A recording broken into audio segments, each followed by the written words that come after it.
சென்னை பெசன்ட் நகர் அன்னை வேளாங்கண்ணி தேவாலயத்தின் 52வது ஆண்டு பெருவிழா கொடியேற்றத்துடன் இன்று தொடங்குகிறது. தேவாலயத்தை நோக்கி படையெடுக்கும் மக்களால் சென்னை மெரினா, காமராஜர் சாலை, பட்டினப்பாக்கம் சாலை, அடையாறு உள்ளிட்ட பகுதிகளில் கடும் போக்குவரத்து நெரிசல் ஏற்பட்டுள்ளது. இது குறித்த கூடுதல் தகவல்களை எமது செய்தியாளர் தாயுமானவனிடம் கேட்கலாம். தாயுமானவன், வணக்கம். இந்த போக்குவரத்து நெரிசலை சீர் செய்வதற்கு ஏதேனும் பணிகள் முன்னெடுக்கப்பட்டிருக்கின்றனதா? போக்குவரத்து மாற்றம் எங்கேனும் செய்யப்பட்டிருக்கிறதா? என நிலவரம் தாயுமானவன்? நகர் அன்னை வேளாங்கண்ணி தேவாலயத்துடைய 52வது ஆண்டு பெருவிழா கொடியேற்றத்துடன் இன்று தொடங்க இருக்கிறது.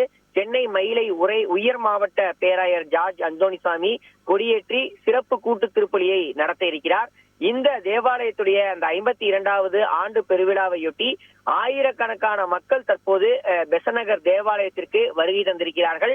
தொடர்ந்து வழி நெடுகிலும் பல்லாயிரக்கணக்கான மக்கள் தேவாலயத்தை நோக்கி படையெடுத்த வண்ணம் இருந்து வருகிறார்கள். சரியாக மாலை 5:45 மணிக்கு கொடியேற்றம் மற்றும் சிறப்பு திருப்பலி நிகழ்ச்சி என்பது துவங்க இருக்கிறது.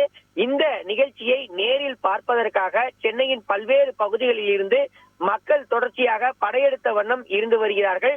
இந்த நிலையில தற்போது சென்னை மாநகரம் முழுவதும் கடுமையான போக்குவரத்து நெரிசல் என்பது நிலவி வருகிறது.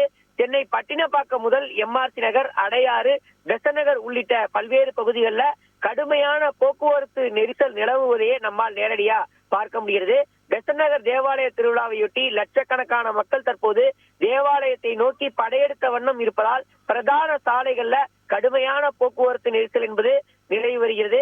குறிப்பா பெசன்ட் நகர் சுற்று வட்டாரத்தில் இருந்து சுமார் 5 கிலோமீட்டர் தொலைவிற்கு இருக்கக்கூடிய பிரதான சாலைகள், அடையாறு வரக்கூடிய சாலை, திருவான்மையூர் செல்லக்கூடிய சாலை, அதே போல கிண்டி செல்லக்கூடிய சாலை என பல சாலைகளிலும் வாகனங்கள் அணிவகுத்து நிற்கக்கூடிய காட்சிகளை நம்மால பார்க்க முடிகிறது.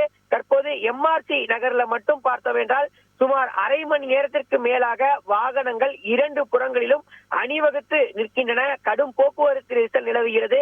போக்குவரத்தை சரி செய்ய காவல்துறையினர் தொடர்ந்து பணிகளில் ஈடுபட்ட போதிலும் கடும் போக்குவரத்து நெரிசலின் காரணமாக தற்போது சென்னை மாநகரம் முழுவதுமே ஸ்தம்பித்து நிற்கக்கூடிய காட்சிகள் தான் பார்க்க முடிகிறது. பெசன்ட் நகர் 6வது அவென்யூ, பீச் ரோடு, 3வது மெயின் ரோடு மற்றும் 2வது அவென்யூ, 7வது அவென்யூ ஆகிய பகுதிகளில் மட்டும் தற்போது போக்குவரத்து நெரிசலை தவிர்க்கும் வகையில தற்போது பாதைகள் மாற்றப்பட்டிருப்பதாக தகவல் என்பது வெளியிடப்பட்டிருக்கிறது. நன்றி தாயுமானவன், உங்களோட விரிவான தகவல்களுக்கு. செய்திகளை உடனுக்குடன் தெரிந்து கொள்ள உடனே சப்ஸ்கிரைப் பண்ணுங்க.